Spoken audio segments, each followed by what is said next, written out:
तो चलिए जानते हैं कि सुरक्षा चिन्ह क्या होता है। सुरक्षा चिन्ह किसे कहते हैं? किसी निर्माण स्थल या किसी स्थान पर किसी विशेष चित्र के द्वारा किसी चीज या किसी खतरे की जानकारी चित्र के माध्यम से देना सुरक्षा संकेत कहलाता है। समझ में आ गया? जैसा कि आप यहाँ पे देख पा रहे हैं कि बहुत सारे सुरक्षा चिन्ह आपको देखने को मिल रहे हैं। तो कुछ इस तरह से आपको सुरक्षा चिन्ह दिखते हैं, जिससे आपको पता चलता है कि यह आपको क्या संकेत दे रहा है। चेतावनी का संकेत दे रहा, या कोई आपको सूचना दे रहा, या किसी कार्य को करने के लिए मना कर रहा है। तो सारी जानकारी आपको सुरक्षा चिन्ह के माध्यम से मिल जाती है। ठीक है, जैसे कि आप देख पा रहे हैं यहाँ पे ये जो चिन्ह आपको दिख रहा है, ये निषेधात्मक चिन्ह है। ये निषेधात्मक चिन्ह है। यदि आप कहीं धूम्रपान कर रहे हैं, यदि आप कहीं भी धूम्रपान कर रहे हैं और ऐसा संकेत आपको देखने को मिल जाए, तो ये समझ जाइए कि यहाँ धूम्रपान करना मना है। वैसे ही यहाँ पे आप देख पा रहे हैं कि ये आपको जो साइन दिख रहा है, ये सूचनात्मक चिन्ह है, यानी आपको सूचना देता है कि क्लिनिक जस्ट आगे है या इस तरफ है। ठीक है, ये जो आपको साइन दिख रहा है, इससे आपको पता चलता है कि आग यहाँ पे नहीं जलाना है। ये आपको ईयर प्लग लगाने की बात कर रहा है। ये आपका जो है ये आवश्यक चिन्ह है। जैसे आवश्यक चिन्ह में आप safety shoes, gloves, ear plug और गूगल्स, सेफ्टी बेल्ट और एप्रन, ये सारे इसके अंतर्गत आ जाते हैं। ठीक है, सुरक्षा चिन्ह कितने प्रकार के होते हैं? तो सुरक्षा चिन्ह को 4 भागों में बांटा गया है। जैसा कि आपको पता है कि सुरक्षा चिन्ह को 4 भागों में बांटा गया है। पहला जो सुरक्षा चिन्ह होता है निषेधात्मक चिन्ह होता है। इसके बाद अनिवार्य चिन्ह होता है, चेतावनी चिन्ह होता है, सूचनात्मक चिन्ह होता है। ठीक, निषेधात्मक संकेत, अनिवार्य संकेत, चेतावनी संकेत और सूचनात्मक संकेत। आप वर्कशॉप में जाते हैं तो सबसे पहले वर्कशॉप में जाने से पहले आपको क्या करना होता है? आवश्यक जो आपकी चीज़ें होती हैं, जो सेफ्टी की चीज़ें होती हैं, जैसे कि एप्रन, सेफ्टी शूज़, गॉगल्स जैसे चश्मे, और कभी भी आप वर्कशॉप में जाते हैं तो आपको सेफ्टी शूज़ पहन के ही जाना होता है। ठीक है, और साथ में एप्रन भी पहनना होता है। अब आपको पिछले कक्षा में बताया गया था कि आग कैसे लगती है। तो आग लगने के 3 कारण होते हैं। ईंधन होना चाहिए, तापमान और ऑक्सीजन। जब ये 3 चीज़ उपस्थित होंगे तभी आग लगने की संभावना होती है। अगर इन तीनों में से कोई एक चीज़ ना हो तो आग नहीं लगेगी। ठीक है, फायर एक्सटिंग्विशर कितने प्रकार के होते हैं, कितने टाइप के होते हैं, फायर कितने टाइप के होते हैं, इन सब के बारे में जानेंगे। तो जैसा कि आप देख पा रहे हैं कि यहाँ पे चार्ट आपको दिख रहा है। तो देखिए, आग जो होते हैं वो निम्न प्रकार के होते हैं। पहला जो होता है ए टाइप होता है, बी टाइप होता है, सी टाइप होता है, डी टाइप होता है और के टाइप होता है। तो ए टाइप की आग कहाँ लगती है? तो कपड़े में, पेपर में लगती है। कोई सॉलिड है यानी ठोस है, लकड़ी है, तो उसमें आग लगती है। ठीक है, वहीं बी टाइप की जो आग होती है वो कहाँ लगती है? तो बी टाइप की जो आग होती है, आपके ऑयल जो होते हैं, पेट्रोल होते हैं, ग्रीस है, या मिट्टी का तेल है, या डीजल का तेल है, ठीक है, पेंट है, तो यहाँ पे बी टाइप की आग लगने की संभावना होती है। सी टाइप आग कहाँ लगती है? तो सी टाइप जो आग लगती है वो विद्युत इक्विपमेंट में लगती है। जैसे आप कहीं प्लग लगा रहे हैं, अब स्पार्किंग हो गया, स्पार्किंग से क्या हो गया, वो बर्न हो जाता है। केबल में भी आग लग जाती है, केबल आपकी जल जाती है। और आप देखते हैं कि बहुत सारे इलेक्ट्रिक शॉर्ट की वजह से ब्लास्ट होता है, तो उससे भी आग लग जाती है। तो इसको सी टाइप के अंतर्गत रखा गया। वहीं डी टाइप आग कौन सी होती है? जैसे मेटल होता है, तो मेटल में जो आग लगती है उसको डी टाइप की श्रेणी में रखा गया है। ठीक, तो डी टाइप श्रेणी के जो मटेरियल होते हैं उसमें आग लगती है। जैसे मैग्नीशियम होता है, टाइटेनियम होता है, जर्कोनियम होता है, सोडियम होता है, ये सब जो मेटल होते हैं उसमें डी टाइप की आग लगती है। अब के टाइप आग क्या होता है? फिश और ऑयल, वेजिटेबल ऑयल और एनिमल ऑयल, ये सारे जो कुकिंग ऑयल होते हैं उसमें के टाइप की आग लगती है। तो ये सारे आग के प्रकार और आग किस में लगती है इसकी जानकारी। अब ए टाइप की जो आग होती है उसको बुझाने के लिए आप किस तरह के फायर एक्सटिंग्विशर का उपयोग करते हैं? तो ए टाइप की आग अगर आपको बुझानी है तो आप जल का उपयोग करेंगे और बालू का उपयोग करेंगे। ठीक है, इसके बाद बी टाइप की आग अगर आपको बुझानी है तो आपको क्या करना है?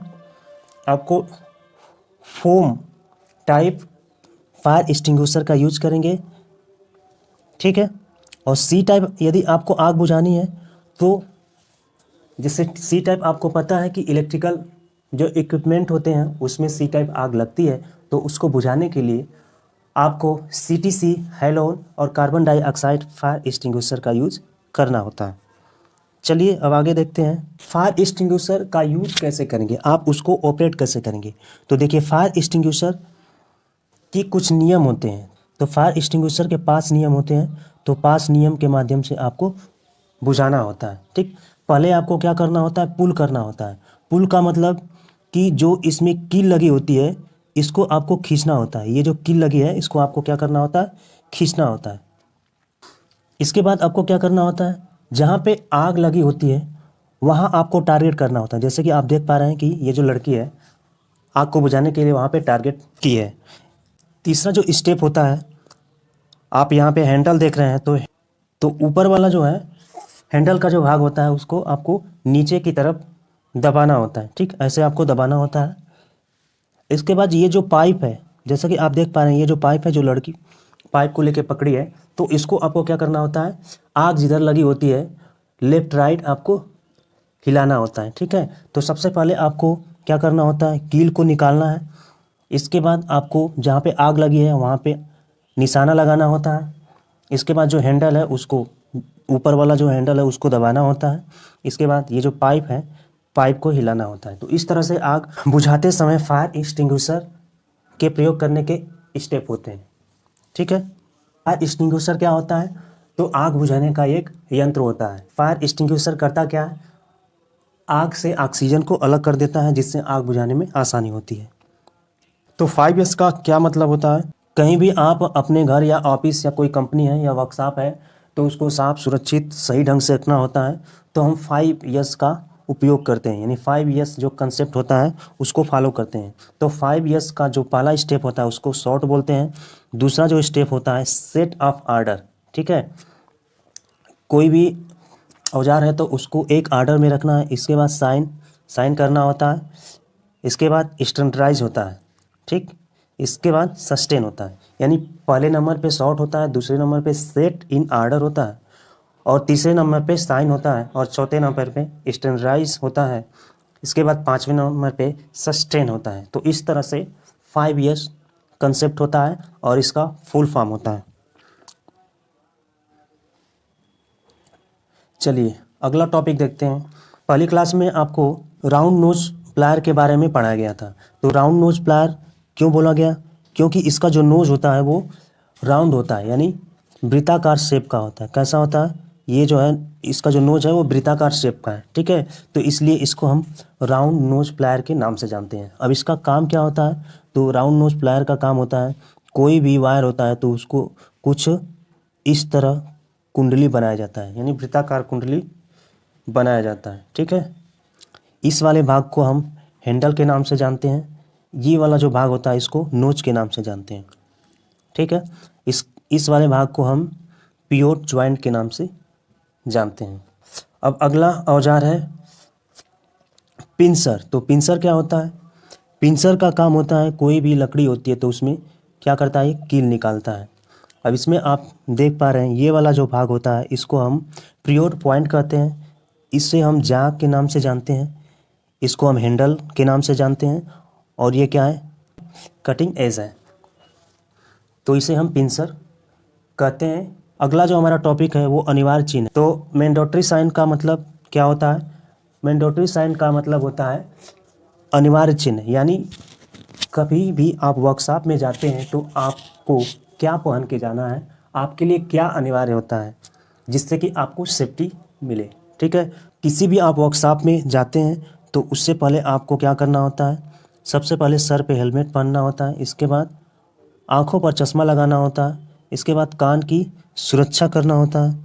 पाँव में जूते पहनने होते हैं, हाथ में दस्ताने, और जब आप काम कर लेते हैं तो हाथ को धो लेना चाहिए। अब आवश्यक चिन्ह क्या होता है, तो आवश्यक चिन्ह की जो आकृति होती है वो वृत्ताकार होती है।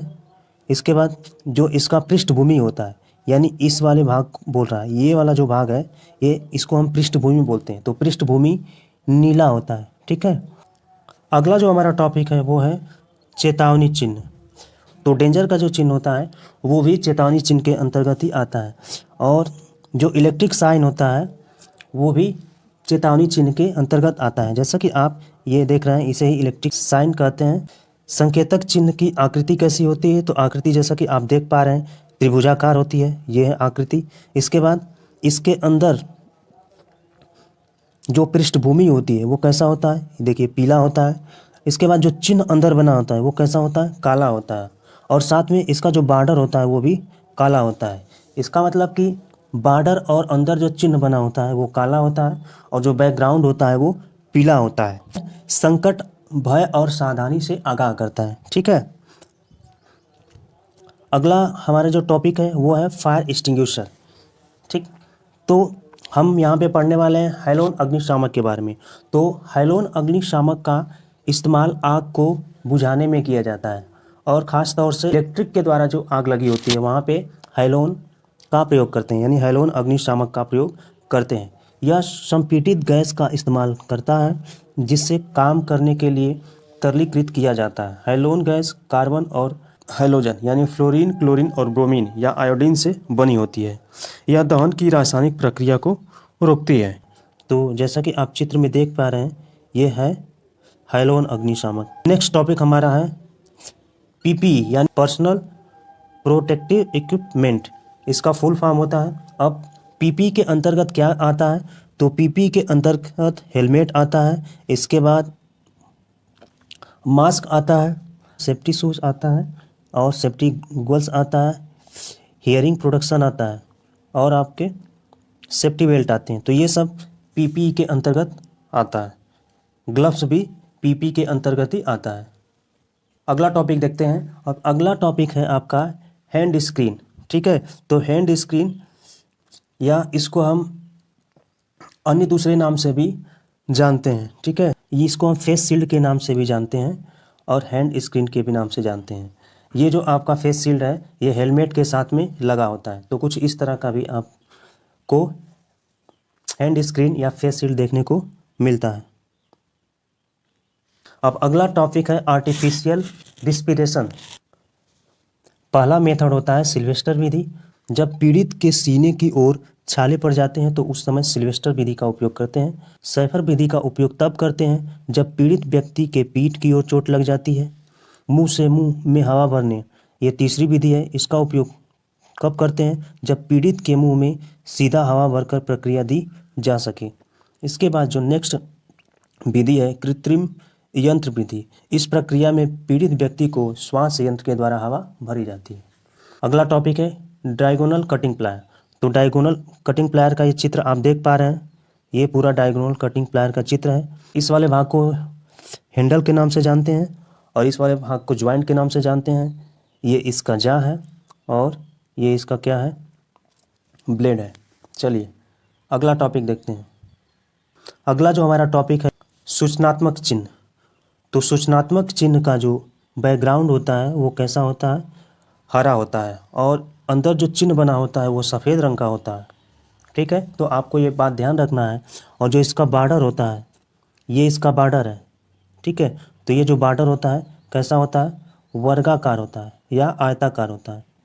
ठीक है, या आयताकार होता है। इंफॉर्मेशन साइन का अर्थ क्या होता है? इंफॉर्मेशन साइन का अर्थ होता है सुरक्षा सामग्री की सूचना देना। जैसे उदाहरण के लिए प्राथमिक चिकित्सा केंद्र। अगला हमारा टॉपिक है फर्स्ट एड बॉक्स। तो फर्स्ट एड बॉक्स कब यूज होता है? जब किसी कंपनी या वर्कशॉप में चोट लग जाता है तो सबसे पहले हम फर्स्ट एड बॉक्स का ही यूज करते हैं। तो फर्स्ट एड बॉक्स में क्या होता है? तो फर्स्ट एड बॉक्स में बैंडेज रखे जाते हैं, इसके बाद कॉटन बड्स भी रखे जाते हैं, आयोडीन भी रखी जाती है, सेफ्टी पिन भी होती है उसमें।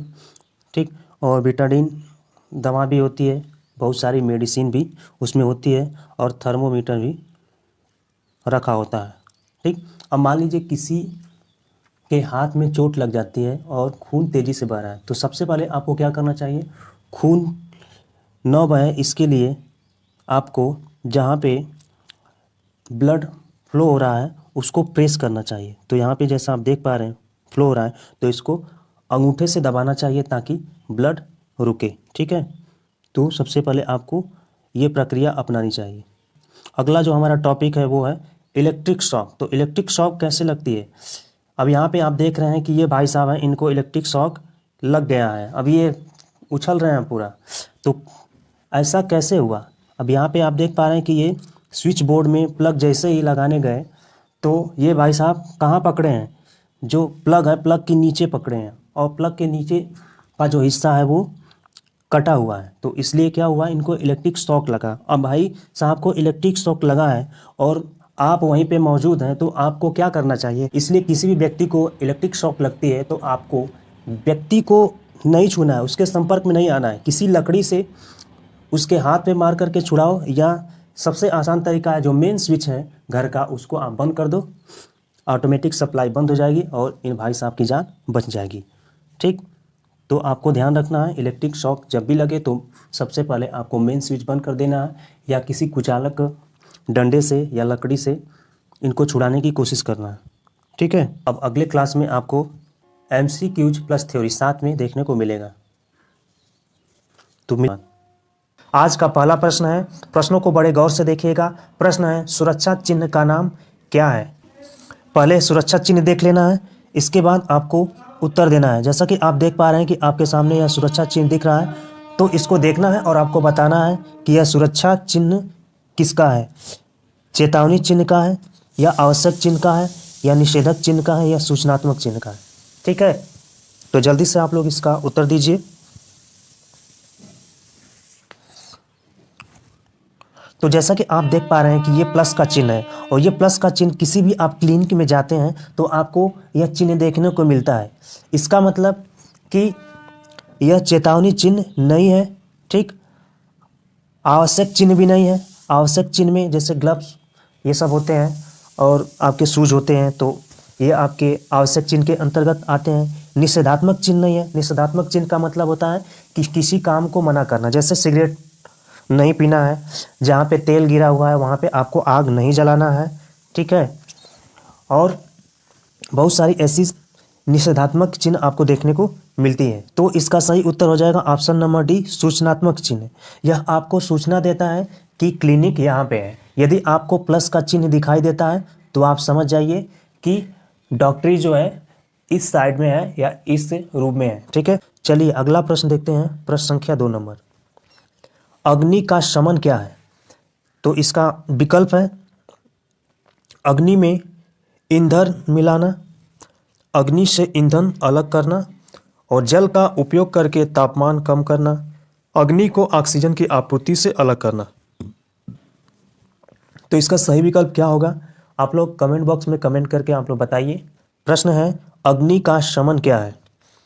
विकल्प है, अग्नि में ईंधन मिलाना, या अग्नि से ईंधन अलग करना, या जल का उपयोग करके तापमान कम करना, या अग्नि को ऑक्सीजन की आपूर्ति से अलग करना। ठीक, तो देखिए स्मूथनिंग का मतलब होता है, स्मूथनिंग का मतलब होता है कि अग्नि को ऑक्सीजन से अलग करना। ठीक है, आपको पता है कि कहीं भी आग कब लगती है? जब 3 चीज़ आपको देखने को मिलते हैं। तो आग लगने के लिए 3 चीज़ आवश्यक होनी चाहिए। पहला ऑक्सीजन O2, इसके बाद ईंधन होना चाहिए। ठीक, ईंधन के साथ ऊष्मा होना चाहिए। यदि 3 चीज़ उपस्थित है तो क्या होगा? आग लग जाएगी। ठीक है, तो आग तीनों में से अगर कोई एक चीज़ नहीं है तो आग नहीं लगेगी। ठीक है, तो यहाँ विकल्प में आपको दिख रहा होगा अग्नि को ऑक्सीजन से अलग करना, यानी आग कब नहीं लगेगी? जब अग्नि को ऑक्सीजन से आप अलग कर देते हैं, यानी ऑक्सीजन की सप्लाई को बंद कर देते हैं, तो आग बुझ जाती है। और आग को बुझाने के लिए हम कौन से यंत्र का प्रयोग करते हैं? तो फायर एक्सटिंग्विशर का प्रयोग करते हैं। चलिए अगला प्रश्न देखते हैं। प्रश्न संख्या 3 number, which is the physical hazard? निम्न में से भौतिक हानि क्या है? तो विकल्प है, धूम्रपान, कंपन, क्षरण, या रेडियो एक्टिवता। ठीक, तो आपको फिजिकल हैजर्ड बताना है। तो जल्दी से आप लोग कमेंट बॉक्स में कमेंट करके इसका सही उत्तर दीजिए। तो देखिए धूम्रपान मतलब ये रासायनिक चीज़ है। आप देखते होंगे पान उन दुकान में लगाते हैं तो उसमें क्या क्या केमिकल रासायनिक चीज़ मिलाते हैं, यानी ये रासायनिक हानि है। कंपन, कंपन जो होती है ये भौतिक हानि होती है। क्षरण जो होता है, जैसे लोहे में क्षरण लगता है या कहीं जंग लगता है, तो ये क्या होती है, रासायनिक प्रक्रिया के द्वारा ही क्षरण होता है। रेडियो एक्टिविटा यानी रेडियो एक्टिविटा जो होता है, रेडियो सक्रियता जो होता है, ये भी रासायनिक हानि ही होती है। ठीक है, तो यहाँ पे 3 हानियाँ हैं, धूम्रपान, क्षरण और रेडियो एक्टिविटा। ये तीनों हानियाँ कौन सी हैं, रासायनिक हानियाँ होती हैं। तो इसका मतलब इसका सही उत्तर क्या हो जाएगा, ऑप्शन नंबर बी होगा, वाइब्रेशन यानी कंपन, ये भौतिक हानि है। ठीक है, तो यदि क्लास आपको अच्छी लग रही है तो वीडियो को लाइक ज़रूर कर दें और चैनल को सब्सक्राइब करें और साथ में शेयर भी कर दें। ठीक है, और एक हमारा टेलीग्राम चैनल है, उसको भी आप लोग ज्वाइन कर लें। चलिए अगला प्रश्न देखते हैं, प्रश्न संख्या 4 number. Which is the correct sequence of operation to be performed when using the fire extinguisher. निम्न में से अग्निरोधक को उपयोग करने का सही क्रम क्या है। विकल्प है पुल, एम, स्क्वीज या स्वीप, यानी खींचना, निशाना लगाना, दबाना, घुमाना। पुल, एम, स्वीप, स्क्वीज, यानी खींचना, निशाना लगाना, घुमाना, दबाना। पुल, अरेंज, स्क्वीज, स्वीप, यानी ढकेलना, व्यवस्थित करना, दबाना, घुमाना। पुल, अरेंज, स्वीप, स्क्वीज, यानी ढकेलना, व्यवस्थित करना, घुमाना और अनुक्रम। तो इसका सही क्रम क्या होगा आपको बताना है। जब आप किसी फायर एक्सटिंग्विशर यानी अग्निशामक यंत्र का यूज करते हैं तो उसको ऑपरेट करने के लिए, उसको प्रचालन करने के लिए आप कौन से सीक्वेंस, किस क्रम का आप अनुपालन करते हैं, आपको विकल्प के माध्यम से देख करके बताना है। तो इसका सही उत्तर क्या होगा, जल्दी से आप लोग बताइए। जितने भी प्रश्न हम पढ़ा रहे हैं उसके आप लोग उत्तर कमेंट बॉक्स में ज़रूर करें। इससे आपकी क्षमता का पता चलता है और आपका नॉलेज कितना है आपके अंदर उसका भी आपको पता चलता है। तो इसका सही उत्तर हो जाएगा option number A, pull, aim, squeeze और स्वीप। यानी सबसे पहले जहाँ पे आग लगी है वहाँ पे आपको फायर एक्सटिंग्विशर अग्निशामक यंत्र के द्वारा आग बुझाना होता है। तो सबसे पहले आप क्या करते हैं, जो फायर एक्सटिंग्विशर होता है तो हैंडल में एक कील लगी होती है, तो उस कील को क्या करना है, खींचना होता है। इसके बाद जो पाइप होती है, पाइप से आग जहाँ पे लगी होती है वहाँ पे आपको निशाना लगाना होता है। इसके बाद हैंडल के ऊपर एक दबाने वाला होता है, ठीक है, प्रेस करने वाला, जिससे जो अंदर CO2 या कोई भी पदार्थ होता है तो वो बाहर निकले, तो आपको दबाना होता है। इसके बाद क्या करना है, पाइप को घुमाना होता है, नहीं स्वीप करना होता है। तो पहला काम है पुल करना, एम, इसके बाद स्क्वीज और स्वीप। ऑप्शन नंबर ए सही है।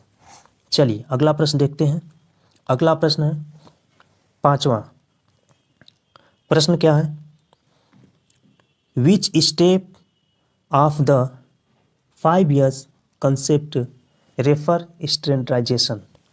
5 years संकल्पना में निम्न में से कौन सा चरण स्टैंडर्डाइजेशन को इंगित करता है। प्रथम चरण, द्वितीयक चरण, तृतीयक चरण और चतुर्थ चरण। तो इसका सही उत्तर क्या होगा आप लोग बताइए।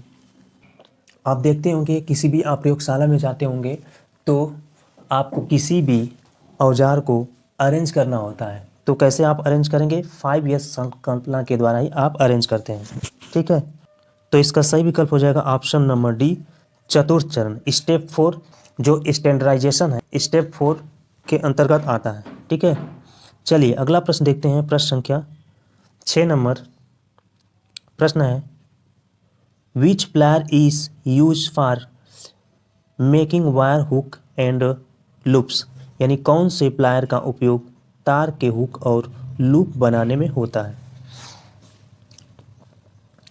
फ्लैट नोज प्लायर या long nose plier, round nose plier या डायगोनल कटिंग प्लायर।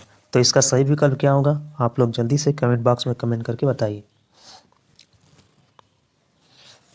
तो फ्लैट नोज प्लायर आपको पता है कि जो उसका मुंह होता है उसके ऊपर फ्लैट आकार बना होता है।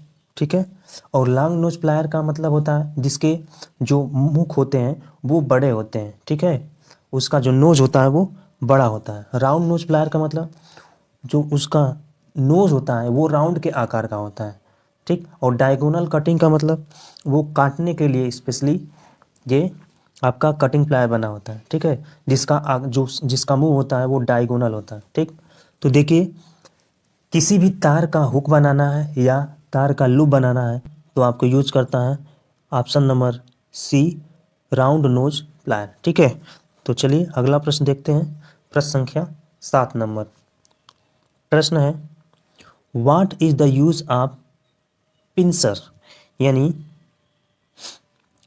पिंसर का उपयोग क्या है, यानी पिंसर का क्या उपयोग है, पिंसर को हम क्यों उपयोग में लेते हैं। ठीक है, तो विकल्प है फ्लेक्सिबल तार को ट्विस्ट करने के लिए, या छोटे व्यास के तार को काटने के लिए, या लकड़ी में से पिन या कील निकालने के लिए, या छोटी वस्तु पकड़ना जहां अंगुली न हो पहुंच सके। ठीक, विकल्प है twisting the flexible wire, cutting small diameter of wire, इसके बाद extracting the pin nail from the wood, holding small object where finger can not reach. तो इसका सही उत्तर क्या होगा, जल्दी से आप लोग कमेंट करके बताइए। तो देखिए, पिंसर का जो काम होता है, किसी भी लकड़ी में कील या पिन धंस गया हो तो उसको निकालने का काम में लाया जाता है, यानी लकड़ी में से पिन और कील निकालने का काम पिंसर का होता है। ठीक, चलिए अगला प्रश्न देखते हैं। प्रश्न संख्या 8 नंबर प्रश्न है, what is the name of road safety sign.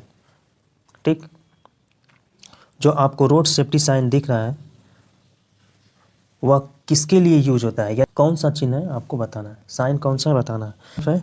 आवश्यक चिन्ह, सचेतक चिन्ह, सूचनात्मक चिन्ह, निषेधक चिन्ह। तो इसका सही विकल्प है मैंडेटरी साइन, आवश्यक चिन्ह।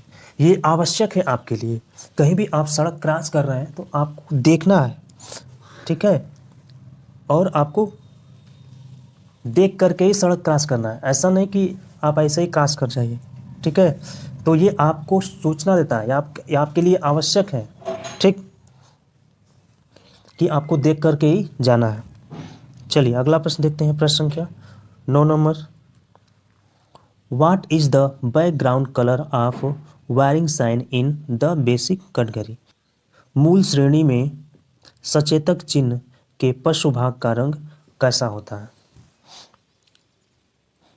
चलिए बताइए, विकल्प है इसका नीला, श्वेत, पीला या हरा। तो इसका सही उत्तर क्या होगा। वार्निंग साइन का मतलब होता है चेतावनी चिन्ह। ठीक है, तो चेतावनी चिन्ह का जो बैकग्राउंड होता है वो कैसा होता है। तो इसका सही उत्तर हो जाएगा ऑप्शन नंबर सी, येलो, पीला। तो चेतावनी चिन्ह का जो बैकग्राउंड होता है वो पीला होता है। ठीक है, चलिए अगला प्रश्न देखते हैं। प्रश्न संख्या 10 नंबर प्रश्न है, which type of fire extinguisher is use for fire on electrical equipment, यानी विद्युत उपकरण में लगी आग हेतु कौन सा अग्निशामक प्रयोग करते हैं। विकल्प है हैलोन टाइप, फोम टाइप, या गैस कार्टिज टाइप, या स्टोरेज प्रेशर टाइप।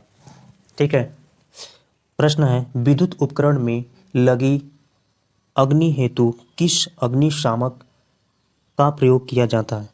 हैलोन प्रकार, झाग प्रकार, गैस कारतूस प्रकार, या संग्रहित दबाव प्रकार। तो इसका सही उत्तर क्या होगा, जल्दी से आप लोग उत्तर दीजिए। तो जैसा कि आपको पता है कि अग्निशामक यंत्र का प्रयोग अग्नि को बुझाने के लिए होता है। ठीक,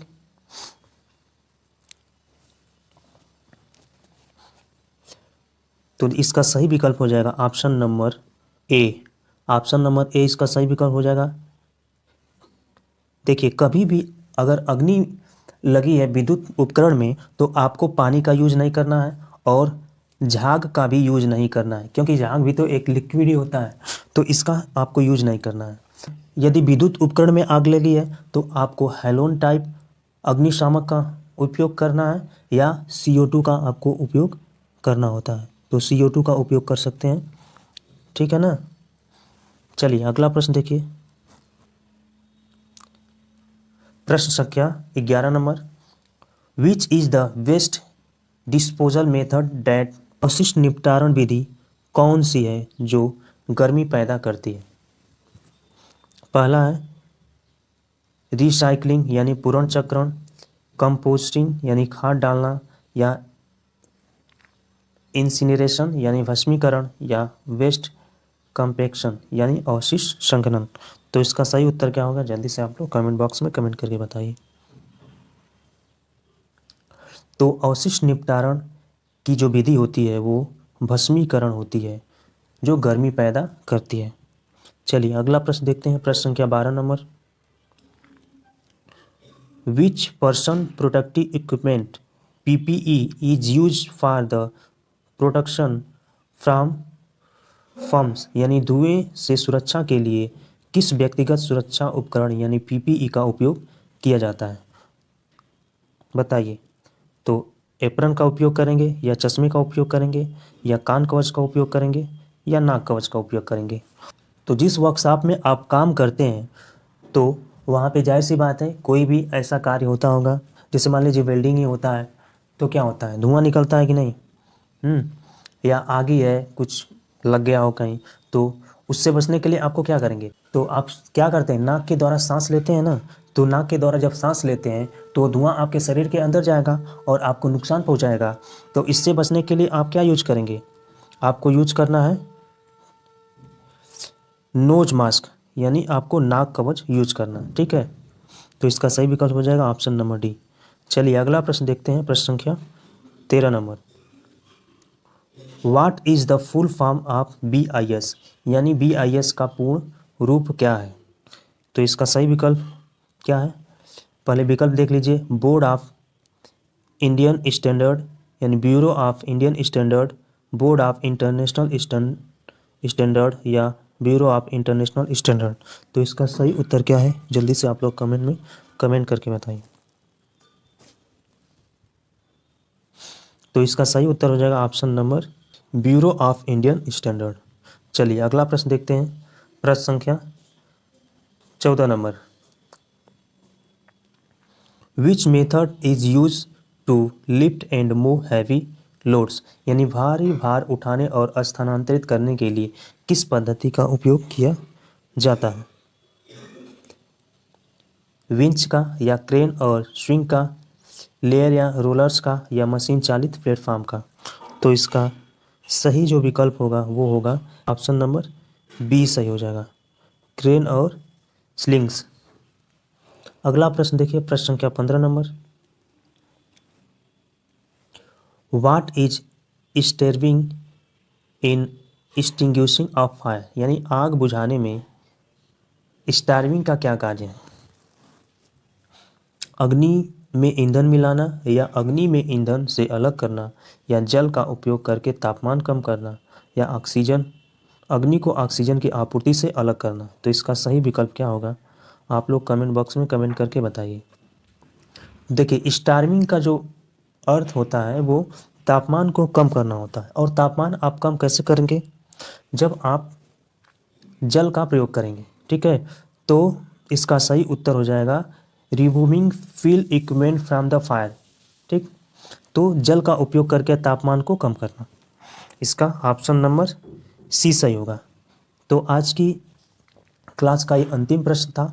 आपको क्लास कैसी लग रही है कमेंट बॉक्स में कमेंट करके आप लोग जरूर बताइए।